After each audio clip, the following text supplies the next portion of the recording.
الاخبار عاملين ايه؟ النهارده بقى هعمل معاكم اكله هي تقليديه جدا، بس الحاج صاحب البيت بيحبها فاحنا هنلبي طلباته.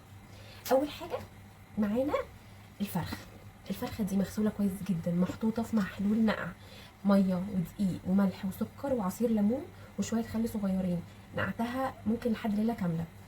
وبعدين هعمل لها حاجه عندي هنا، بصوا بصل مفروم. البصل ده هحط عليه ملح وفلفل وهدعك بيه الفرخه دي كويس جدا، وبعدين هوريكم هنعمل فيها ايه. اول حاجه انا عندي فراخ متنضفه مغسوله، بصوا فله ما فيهاش اي حاجه. واهم حاجه في الفراخ اللي هنطبخها لازم تكون متنشفه بعد الغسيل، مفرومه. هحط عليها بقى ايه؟ فلفل اسود وملح، شويه خل صغيرين او عصير ليمون، بصلايه. معلش بقى ايه، هستخدم ايدي عشان هنا مش هينفع معلقه. خلاص انا هدعك بقى الفراخ دي حلوه قوي، وهدخل كمان تحت الجلد. البصل بقى والملح والفلفل ده بيخلي لحمه الفراخ طريه وطعمها مسكر.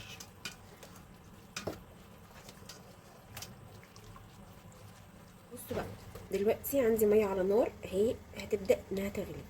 هنزل فيها الفراخ. انا الفراخ قطعتها تاني علشان تبقى سهله في التسويه. هحط ايه بقى مع الفراخ؟ نحط حبهان حصى كده، ورق لورا، شويه حلوين كده، بس شويه فلفل اسود، انا بحب الفلفل الاسود في الشوربه بصراحه. مرقه فراخ بودره. طبعا انتوا هتقولوا لي البصل صغير والشوربه عادي، انا لما اجي استخدم الشوربه هصفيه. هشيل الريمه ازاي دلوقتي؟ انا هشيل كل البصل ده، اوريكم هشيل الريمه ازاي.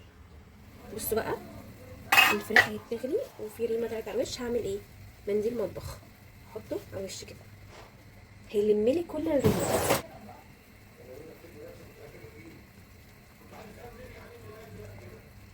بصوا النار بقى، وههدي عليها واسيبها تستوي على مهلها. الفراخ بقى تتسلق، انا كنت مكمره واحده ايس كريم في الثلاجه، هطلعها اروق بيها على نفسي.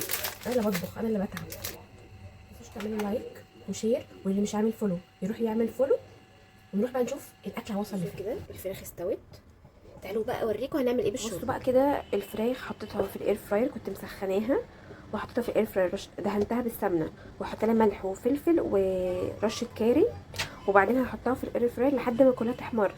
ما عندكيش اير فراير تحط في الفرن عادي جدا. هحطها بتاعت الفراخ اهي، بصوا تحفه مصفيه والقاس. انا عارفه انه مش وقته ومش الموسم بتاعه، بس انا جوزي بيحبه جدا، فانا النهارده هعمله فروزن كده. انا هنزله في الشوربه السخنه. القاس يستوي، انا هعمل الرز. حله على النار، الزيت سخن، هنزل بالرز اشوح بقى. النهارده هعمل رز ابيض بالسمنه البلدي كده، مش هعمل رز بشعريه.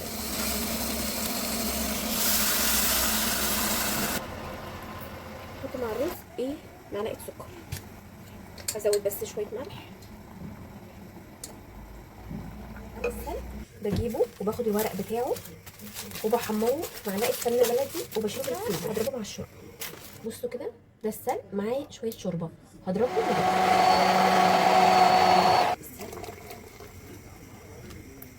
بصوا لونه فظيع.